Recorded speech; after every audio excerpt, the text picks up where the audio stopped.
ഇന്നേ ദിവസം ഈശോയോട് നമുക്ക് ഇപ്രകാരം പ്രാർത്ഥിക്കാം. വഴിയും സത്യവും ജീവനുമാകുന്ന യേശുവേ, അങ്കിലൂടെയുള്ള രക്ഷയിലൂടെ എന്നെ വഴി നടത്തണമേ. വഴിയും സത്യവും ജീവനുമാകുന്ന യേശുനാഥൻ, യേശു നൽകുന്ന രക്ഷയിലൂടെ നമ്മളെ വഴി നടത്തും. ഈ ഭൂമിയിൽ നമ്മൾ ആരും തിരഞ്ഞെടുത്ത ഒരു വീടോ പേരോ സ്ഥലമോ ഒന്നുമല്ല. ദൈവം തിരഞ്ഞെടുത്ത സ്ഥലത്താണ് നമ്മൾ ജനിച്ചത്, വീട്ടിലാണ് നമ്മൾ ജനിച്ചത്. അപ്പനും അമ്മയും ഒക്കെ ദൈവം തിരഞ്ഞെടുത്ത റോളാണ്. നമുക്ക് ദൈവം തന്നിരിക്കുന്ന, നിന്നെ ഏൽപ്പിച്ചിരിക്കുന്ന റോളാണ്. ഇന്ന് നീ ആ റോളിനകത്താണ് നീ മുമ്പോട്ട് പോയിക്കൊണ്ടിരിക്കുന്നത്. ചില സിനിമാ നടന്മാരൊക്കെ പറയാറുണ്ട്, അവർ ചില സിനിമയിൽ അഭിനയിച്ച് കഴിയുമ്പോൾ ആ റോളിനകത്തുനിന്ന് പുറത്ത് വരാൻ പറ്റത്തില്ല, അതുമായിട്ട് അങ്ങ് ഇഴുകി ചേർന്ന് പോകും. ഇതുപോലെ തന്നെയാണ് മനുഷ്യൻ്റെ കാര്യവും. നമുക്ക് തന്നിരിക്കുന്ന റോള് കുറേ നാൾ കഴിഞ്ഞ് കഴിയുമ്പം നമ്മൾ അതിനകത്തങ്ങ് ഇഴുകി ചേരുമ്പോൾ വചനം നമുക്കരികിലേക്ക് കടന്നു വരികയാണ്. നിങ്ങൾ യേശുക്രിസ്തുവിലൂടെയുള്ള രക്ഷ സ്വീകരിക്കണം. കാരണം യേശുക്രിസ്തുവിലൂടെയുള്ളൊരു നിത്യജീവനും നിന്നെ കാത്തിരിക്കുന്നുണ്ട്. അതുകൊണ്ടാണ് ബൈബിളിൽ വീണ്ടും ജനിക്കണം, ക്രിസ്തുവിലൂടെയുള്ള വീണ്ടും ജനനത്തെക്കുറിച്ച് പല സ്ഥലങ്ങളിൽ നമ്മൾ കാണുന്നത്. അതുകൊണ്ടാണ് ഇന്ന് വളരെ തിരക്കിനിടയിൽ നിങ്ങൾക്ക് ചിലപ്പോൾ ഈ ഒരു മെസ്സേജ് കേൾക്കുവാൻ പരിശുദ്ധാത്മാവ് നിങ്ങളെ പിടിച്ചിരുത്തുവാനുള്ള കാരണം, ഈ രക്ഷ നിങ്ങൾ അനുഭവിക്കണമെന്ന് ദൈവം ആഗ്രഹിക്കണം. 1 യോഹന്നാൻ 5-ാം അധ്യായം 1-ാം വാക്യം, യേശുവാണ് ക്രിസ്തുവെന്ന് വിശ്വസിക്കുന്ന ഏതൊരുവനും ദൈവത്തിൽ നിന്ന് ജനിച്ചവനാണ്. അപ്പം ദൈവത്തിൽ നിന്ന് ജനിക്കുന്നതിന് വേണ്ടി നമ്മൾ എന്താ ചെയ്യേണ്ടത്?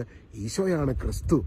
നിനക്ക് വേണ്ടി കുരിശിൽ സകലതും പൂർത്തീകരിച്ച് നിന്നെ നീതീകരിച്ച, രക്ഷിക്കുന്ന, നിനക്ക് പാപമോചനവും വിശുദ്ധീകരണവും ഒക്കെ നൽകി നിന്നെ സ്വർഗത്തിലേക്ക് പ്രവേശിപ്പിക്കുന്ന വഴിയും സത്യവും ജീവനുമാകുന്ന ക്രിസ്തു, ആ ക്രിസ്തുവിലൂടെയുള്ള രക്ഷ ഇന്ന് നിന്നെ തേടി നിന്റെ അരികിലേക്ക് കടന്നു വന്നിരിക്കുകയാണ്. ഇന്ന് വിശ്വസിക്കുക എൻ്റെ സഹോദര സഹോദരി. യേശുക്രിസ്തുവിലൂടെയുള്ള ആ നിത്യജീവനെ പുലുകിക്കൊണ്ട് പരിശുദ്ധാത്മാവിൻ്റെ അഭിഷേകത്തിൽ നമ്മൾ നിറയപ്പെടുമ്പോൾ നമുക്ക് ഈ ഭൂമിയിൽ ജീവിക്കുമ്പോൾ ഈ ജീവിതം ആനന്ദദായകമാകും പരിശുദ്ധാത്മാവിലൂടെ. മാത്രമല്ല, വഴിയും സത്യവും ജീവനുമാകുന്നവൻ യേശുനാഥൻ നമ്മളെ ആ നിത്യജീവന്റെ പൂർണ്ണതയിലേക്ക്, നിത്യജീവൻ എന്ന് വെച്ചാൽ എന്താ? Eternal life. ബിഗിനിങ്ങോ എൻഡോ ഇല്ല. അത് ഒരു പരിപൂർണമായ ജീവിതമാണ്. അപ്പം യേശു നമ്മളോട് പറയുന്നൊരു കാര്യമുണ്ട്.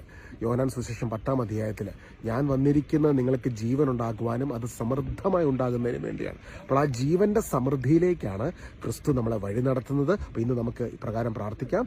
വഴിയും സത്യവും ജീവനുമാകുന്ന യേശുവേ, അങ്ങയുടെ രക്ഷയിലൂടെ എന്നെ വഴി നടത്തണമേ. രക്ഷാസങ്കേതമാകുന്ന അങ്ങിൽ എത്തിച്ചേരുവാൻ, അങ്ങയുടെ ആത്മാവിൽ നിന്ന് എനിക്ക് വീണ്ടും ജനിക്കുവാൻ, അങ്ങിൽ നിന്ന് വീണ്ടും ജനിക്കുവാൻ എന്നെ തന്നെ ഞാൻ അങ്ങേക്ക് സമർപ്പിക്കുന്നു. അങ്ങ് കുരിശിൽ എനിക്ക് വേണ്ടി സകലതും പൂർത്തീകരിച്ചിരിക്കുന്നുവെന്ന് ഞാൻ വിശ്വസിക്കുന്നു.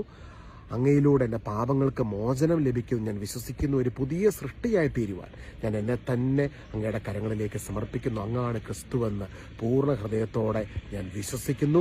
അവിടുന്ന് എനിക്ക് വേണ്ടി ക്രൂശിൽ സകലതും പൂർത്തീകരിച്ചിരിക്കുന്നുവെന്ന് ഞാൻ തിരിച്ചറിയുന്നു.